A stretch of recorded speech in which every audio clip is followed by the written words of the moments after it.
Welcome into the Channel Junkie podcast. This is going to be our Thursday edition of the Roundtable session. And part one series is going to be starting your new YouTube channel. Now, no matter where you're at in the game of YouTube, we will be discussing today's top, tactics, trainings of exactly how we're growing these YouTube channels. So it is all three of us owners and partners of the Channel Junkies. I'm Jackson Wilkie, and we've got, why don't you introduce yourself? Jesse Doubt. And Ryan Strong.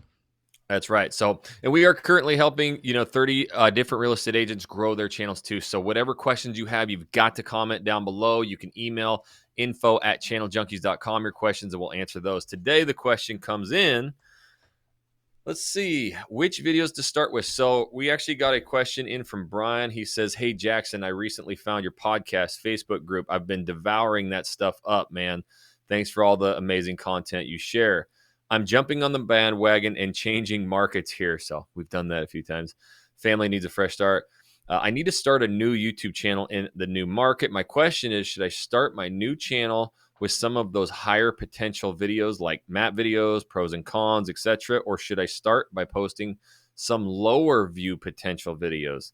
Does it matter if the algorithm has figured you out yet, or is it, good content going to find the right people either way? Thanks again, brother. Ryan, if you want to kick it off right out of the gate, dude, I mean, you're really the forefront of our Scale Plus and 30 different agents in there and starting their channels. What kind of video should they be really looking to go after? Yeah, and I'm glad you brought that up because 30 people is just in Scale Plus. We've launched new channels. We've taken some of the channels that have been established and they just stopped getting calls and they stopped getting traction, and we've ramped those back up and gotten them business going again too. Yep.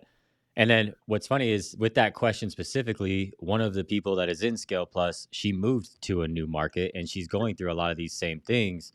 There's a lot there, though. I think what the reality, starting with the YouTube algorithm, right? The reality of your first 10, 15 videos is they're really just for the algorithm to pick you up, figure you out, and start to figure your audience out. You got to understand and you got to have the mindset that not a lot of people are going to see those, right? Not a lot of people, you're not going to get a ton of views and all that stuff in the beginning, but yes, they are for the algorithm to figure you out.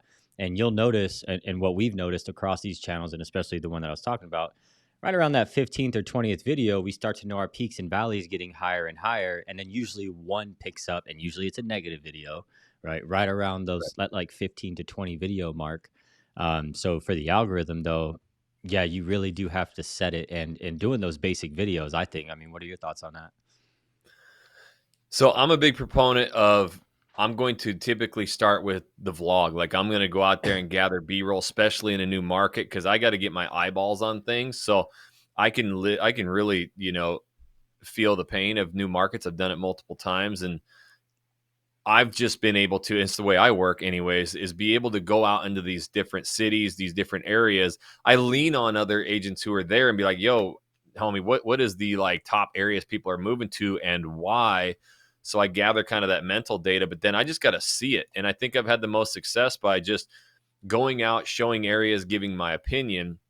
And I just had on one of our interview podcasts, Ryan McHugh. He moved from New York down to Carolina. He said the same thing. He's like, I'm just kind of living through these videos, explaining what I see, adding my humor to it, and just, he's getting 3 leads and reach outs a day from his YouTube channel. So I'm going to always lean towards getting a lot of the vlogging done, getting the B-roll done, so that I can have a good understanding of what these places look like when I'm talking about it in any video.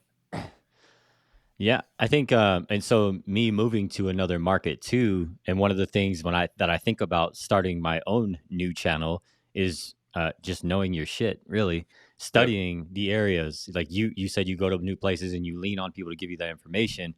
I go to the gym and I'm asking the local people that have been here 10, 15 years questions in the sauna and stuff like, hey, where do I not go? Where's the good stuff? Like, what's going on here? I'm constantly asking these people questions to gain knowledge of where these things are at, because I don't have somebody here necessarily at the moment to give me that information. But it comes down to knowing your areas, knowing your market, knowing the neighborhoods, the zip codes, all those little pocket things. Like, that's going to be huge, and what's going to build the trust initially in those videos too is just knowing it all, right? But it does come with time, driving around and things. Like I'm always driving around, and my wife's always like, "Why are you always just constantly like surveying and just looking around?" I'm like, "This is stuff I'm trying to pick up. I need to see these things. I need to know these things." So it's pretty interesting. I know Jesse did when he moved to Arizona and well, Idaho as well. Yeah, well, typically, like people, when you're going to a new market for the first time, you usually see the map and you hear areas. So you like when you look at the map from your phone, you're like, oh, I could drive over there. It's 5 minutes, 10 minutes. No, that's like you drive down the freeway and you're hitting off ramps and you're like, this is nothing like I imagined. Well, it's because you're not like really getting into the thicket of it, right? So the reality is like you have to always put yourself in the shoes of the buyer or like the person making that decision, and it goes with everything else that we teach. It's if you can put yourself in the position, think about like what you're searching for. And if you're like, oh, I've never moved, I don't know what people are searching for. I had that problem early on. It wasn't until I actually relocated that I understand what people are actually looking for. But if you just like pretend you were to move to a new market and you were like, hey, I'm going to move to not a market that a market you don't know, what are the things you're going to start researching? And then when you talked about like the negatives working, it's because you have to think about the human psychology around what people actually think of. Like people are okay with dealing with the pros of moving to a location, but the things that are non-negotiables are always those negative things, right? So if you can get everyone's negatives, like for example, Jackson talks about big bugs in Texas. If I hate big bugs, I'm not going to be able to deal with Texas. I hate humidity, and Texas is humid. Guess what? I'm not going to move there. So there's 500 pros, which those are all just going to be bonuses if I move there. So the reality is if you can get those cons going and talk about the negatives, the YouTube algorithm loves that. And if you hear Mr. Beast talk about it, he says it's very simple. You're looking for high click-through rate and longer average view durations. And if you can marry those two things together, you got the magic formula. So on top of that, we get a question a lot, and I was just doing our coaching call on yesterday, and that topic got brought up a lot about finding the videos that perform the best. And basically, I'll just rule it to everybody wants to grow their channel more. It's not growing fast enough, and so we'll lean a lot towards the negative videos because you get that effect of the view counts. And David, he's in there, older gentleman, and not old, but anyways, he had one kind of go crazy just the other day. It's upwards 25,000 views, something like that. He goes, I don't know if I really got any, calls or leads off of that video, but it definitely brought a lot more attention to my channel. And then I released this new video about this like 7-mile stretch along this beach area in Florida. And he's like, I got 4 phone calls that day from that video. And it was just this massive uptick. And today I got a couple more calls. And so that's really the principle behind like a negative video. So if you're starting out these channels, I just want you guys to be aware and always understand what the goal of YouTube is. And it's to show the area, and I discovered that 4 or 5 years ago when researching Beaverton, Oregon, or these cities, and they were getting searched 10, 12 times a month more in YouTube than Google. And I'm calling Jesse. I'm like, dude, we got to go hit the streets. And I didn't know how. We just started shooting, terrible videos, vlogs, but that's what catapulted us. And that's where we started with was, getting the vlogs out there. And that was when the phone calls after 18 months of pain and misery, that's when they really started coming. And to this day, closing over 400 homes. The majority of the reach outs are like, oh my God, we just love your videos, how you get out there and show it. And we really feel like the area well. And obviously more than half of these cities I don't even live in, but a negative video and avoid moving here, pros and cons, they're great to get attention. But if I'm really going to grow a business, I'm going to be, I've been saying it a lot lately in vlogs and stuff, king of the vlog, king of the city type thing. If you can really be the best at showing these areas and having good calls to action, I think you'll have a really good chance at growing that channel. I think a lot of it comes back to getting the mix up between local expert and digital mayor, right? You guys went down the digital mayor path, so I didn't have to. But yeah, the digital, like being the local expert is really just knowing everything about a community, what it has to offer. Because when you know what it has to offer and you get on these Zoom calls and people are telling you, hey, these are my boxes that I need checked, right? You are the local expert and you're like, you know what, just 3 questions in, I'm like, I've got 2 areas that I'm thinking about right now. You let me know what you think. And then they're like, oh my God, that sounds perfect, right? So being the local expert, doing those vlogs in those communities, in the neighborhoods, the cities, like big stuff there. But Yeah, I mean, new markets, new channels.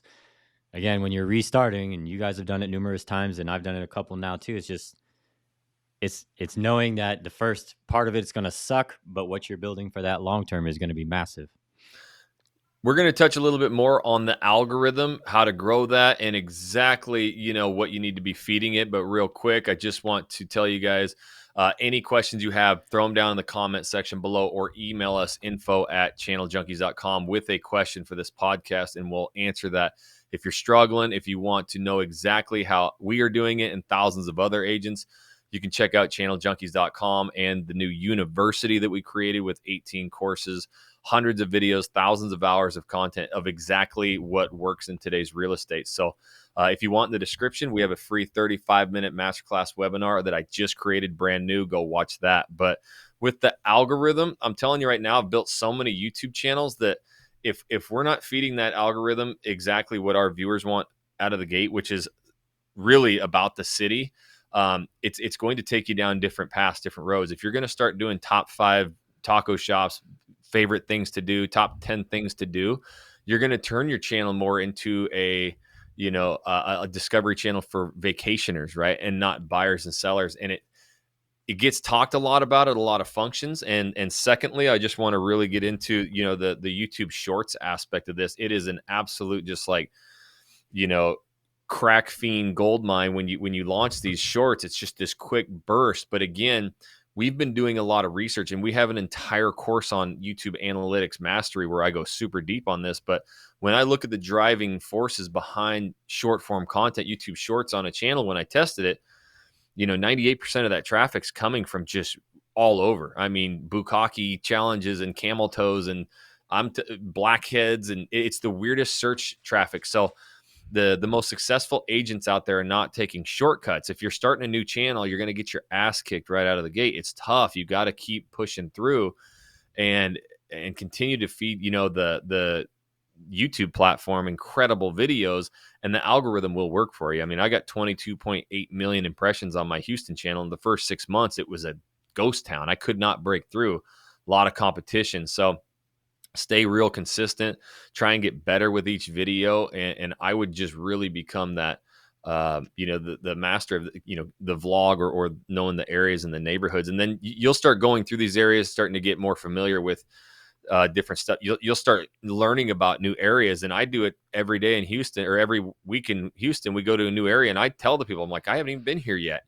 And we fear that, especially in a new market or a new channel, that we need to have the absolute, like, most knowledge, every fact. And it's really the opposite.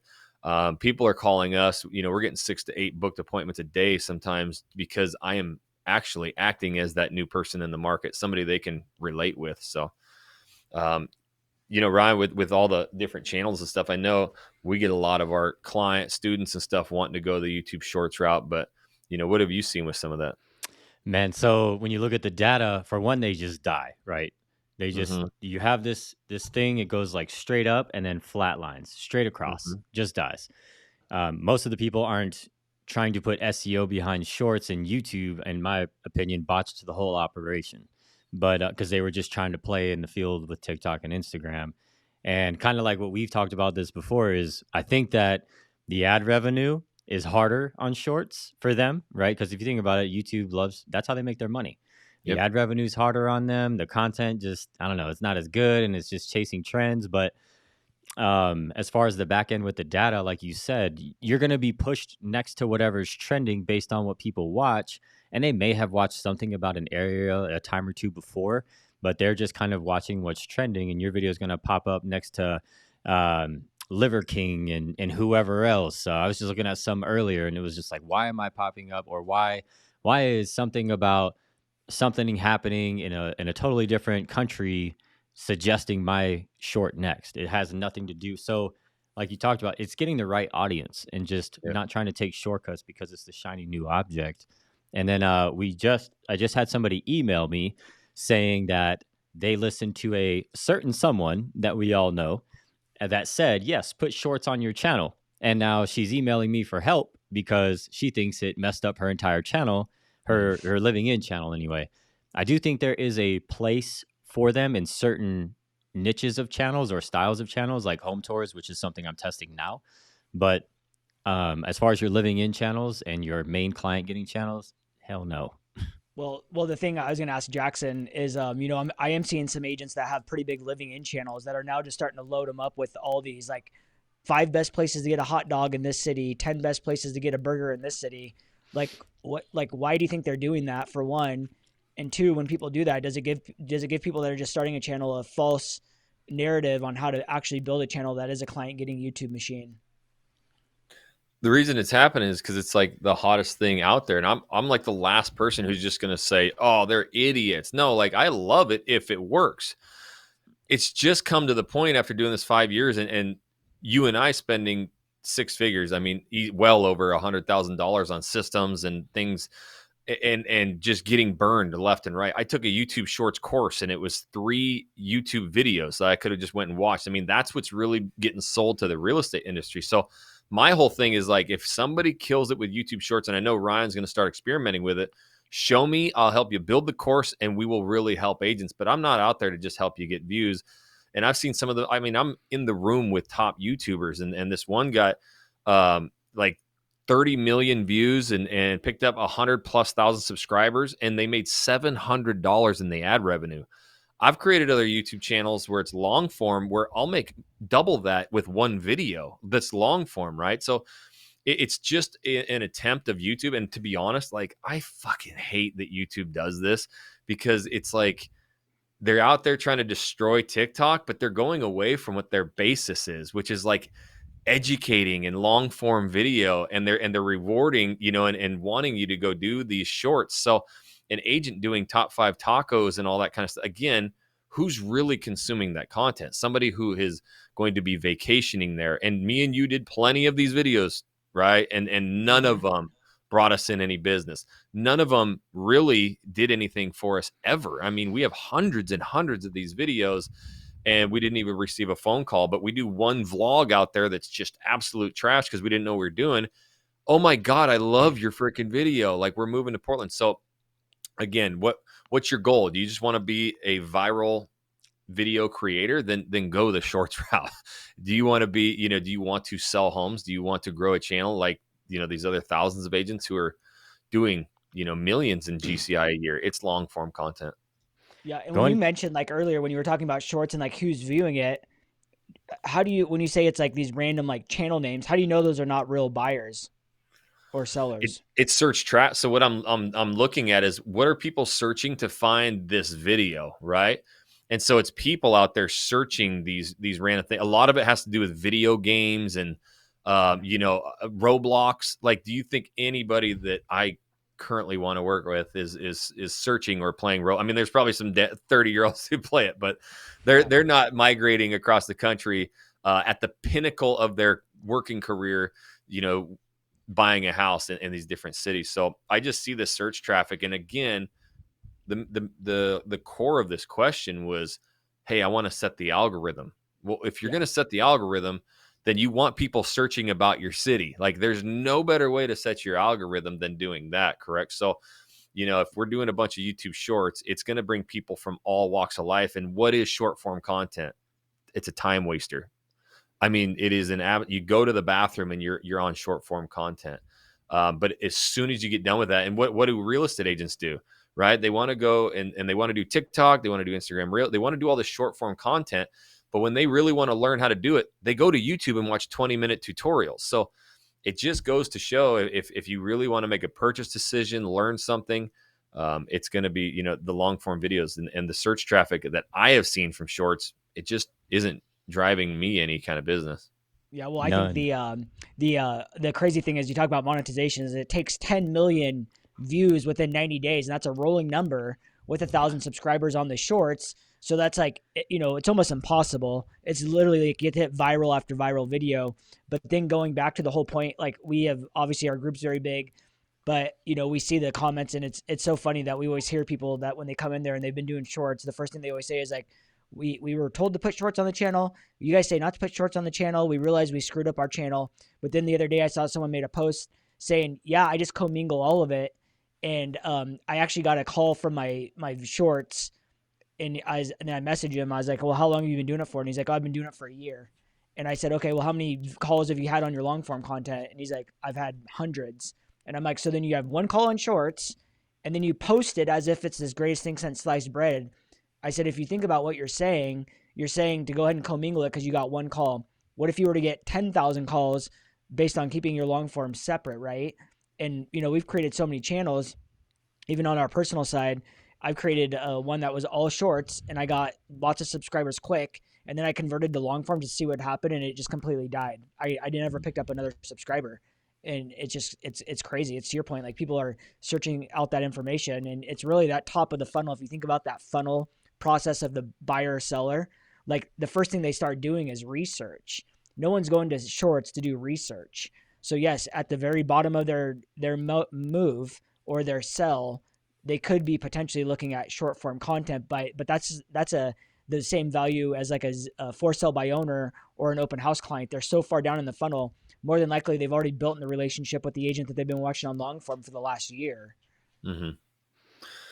Yeah, again, we're the last people to say it's just absolutely the worst, and those people are the worst. No, we love all types of content. It's just what's really working to bring these buyers in. So once we see it and it's actually working, that's when we'll have something on it. And Ryan's testing the short form with the property tour stuff, right? But you got to have a plan too, because you got to be able to send them somewhere for them to get more trust in you. And I think that's why we've been so successful too. And I mean, I'm interviewing agents who do like a video every 2 months, but it's long form.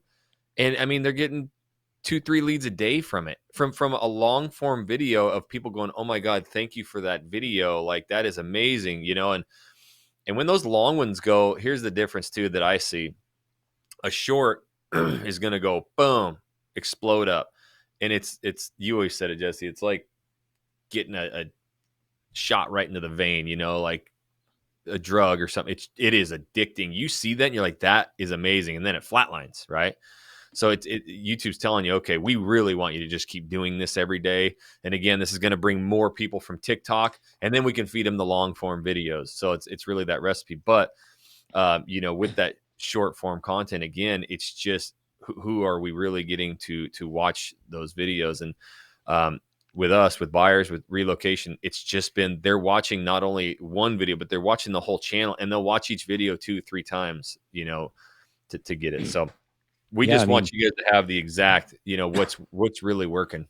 And I have a feeling the question might come in, but I'll address two things here. So one, because you mentioned the home, I mentioned it and you mentioned it as well, the home tours channel. So with the home tours channel, it is all home tours. All home tours. There's no me doing this style video or talking about pros and cons. It is all home tours. And so my thought process with it is, if somebody sees a short that is a home tour, they could be an interested buyer. They could just like, looking at homes. Some people just Zillow surf to do it, right? They could be looking for homes. But if they come to my channel because they saw a short and then they see longer form video of the home tour, they may be inclined to watch that. And we have actually gotten 2 reach outs from that channel, but I have no idea if they came from the short or not. I have no idea. Yep. Right. So the testing that we're doing is 3 different styles. One is vertical shorts. One is more of your listing style video with the music in the background, showcasing the features. And then the third is a narrated tour. Those are typically 15 to 20 minutes. Because some of the feedback I got on one of my other channels was, we'd love for you to be our eyes, ears, and nose for a home, as far as, is it actually that big? Because pictures are making it feel like it's really big space. How's that space? Are those ceilings that high? Does it smell like cat piss? Like things like that. That's what they want, is that experience with the home tours channel. So that's what I'm testing there. So with the data that I have now, all right, and I've showed this in the group and things like that. If you're not in the group, go join the Channel Junkies Facebook group. In the group, I shared this data where the last short that I posted was February 2nd. The last long form video was February 4th. In that immediate 28 days, the shorts definitely got more views to the entire channel, right? Total channel. Shorts definitely brought more views to the total channel. When you expand the time and you start looking at, okay, over time, what is continuing to bring people to my channel? It's long form video by a long shot. I actually think when in the 90-day analytics, it was 90% was long form videos versus the 10% that was the shorts, because it's here today, gone tomorrow. Like Jesse was saying, you're chasing, right? It's a constant thing.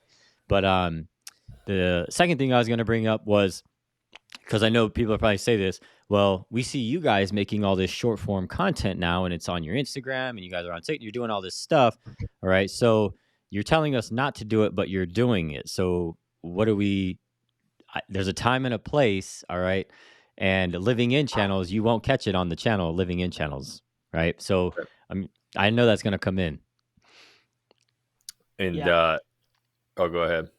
Oh, I was just gonna say it's I've been getting a lot of people recently reaching out to, like, even other marketing agencies. They're like, YouTube shorts are all the rage. We want to put YouTube shorts on your Living in Portland channel and all these things. And it's like, and you hear it from other marketing agencies too. And it's like, they're all interested in those views. That's all they care about. Views.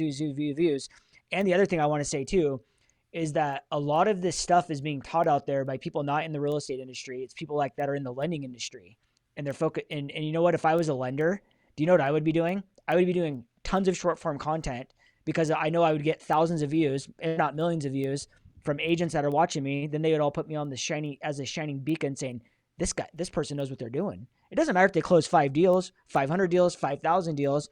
If they have 1 million subscribers or 1 million followers, everyone thinks they've hit a home run, because they have this whole mentality in their mind that more views, more subscribers, bigger following equals more deals. That's not the truth. I look at real production value and high quality inbound leads. And this is like when we started CJU, we were like, all right, we love YouTube because it's the highest quality performing machine that generates the most inbound leads of clients that we actually love working with. But yes, we do other things too. So if agents want it, they want to grow their views, subscribers, they want to grow their celebrity, we'll show them how to do it. But at the end of the day, I love cash in the bank. Cash in the bank. We're getting towards the end here. Make sure that you do comment down below any question that you have, anything. And also, if you've done any YouTube shorts, comment down below what you've seen from them. Any success? Is it hurting your channel? Whatever. Comment that down below. You can send us your questions also privately. info@channeljunkies.com.